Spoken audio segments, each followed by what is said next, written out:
Halo, jumpa lagi dengan saya penyemangat skripsimu. Jadi ngopi yuk, ngobrol pintar all about skripsi.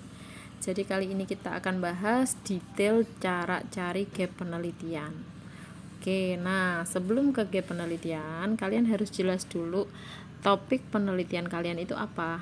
Nah, terus variabelnya juga apa. Nah, kalau kuantitatif itu X-nya apa, variabel X-nya apa, variabel Y-nya apa. Nah, ini harus jelas dulu ya, guys. Kemudian misalkan nih ada saya kasih contoh judul pengembangan media pembelajaran pola dasar konstruksi berbantuan articulate storyline.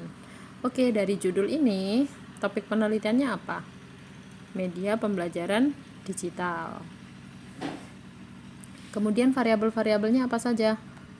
Mulai dari e-learning, pola dasar, kemampuan membuat pola, articulate storyline. Nah, caranya langkah yang ketiga setelah menentukan topik dan variabel, kalian bisa cari 10 sampai 20 artikel yang up to date.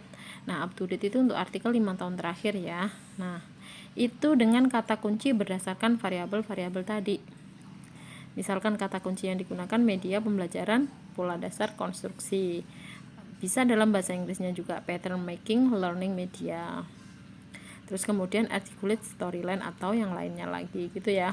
Nah, nyarinya di mana? Nyari 10 sampai 20 artikel tadi bisa dicari di Google Scholar, ResearchGate, Science Direct, POP, Dimension dan lain-lain gitu ya. Jadi ini tempat mencarinya. Nanti kita akan bahas satu persatu dari semuanya ini. Selanjutnya, kalau sudah dicari, cara baca artikel untuk penelitian terdahulu.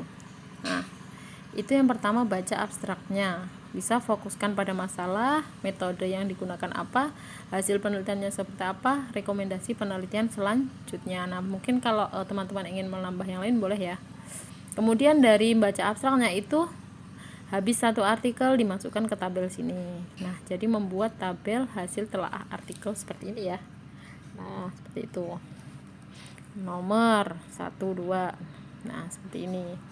Ada judul, masalah, jenis penelitian, subjek penelitian, hasil penelitian dan rekomendasi penelitian selanjutnya. Ada dari sini. Misalkan di sini ada masalah. Autor 1 menyorot masalah A. Autor 2 menyorot masalah B. Autor 3 menyorot masalah A dan autor 4 misalkan menyorot masalah C. Berarti belum ada yang menyorot masalah D. Nah, itu bisa kalian angkat masalah D ini karena belum disoroti oleh keempat orang ini misalkan gitu. Misalkan dari jenis penelitiannya, kebanyakan ini kualitatif, kuantitatif, kuantitatif. Nah, misal ada gap di sini di bagian metode, yaitu belum ada penelitian R&D atau DBR atau mixed method. Kebanyakan kualitatif dan kuantitatif. Ini bisa dijadikan gap research, gap metodologi. Oke. Untuk macam-macam gap kita lanjutkan di pertemuan berikutnya ya. Kalau ada yang ditanyakan bisa tulis di kolom komentar, atau ada yang dibutuhkan instrumen atau apa ada di bio saya. Cek ya di bio saya. Oke, bye bye, semoga bermanfaat.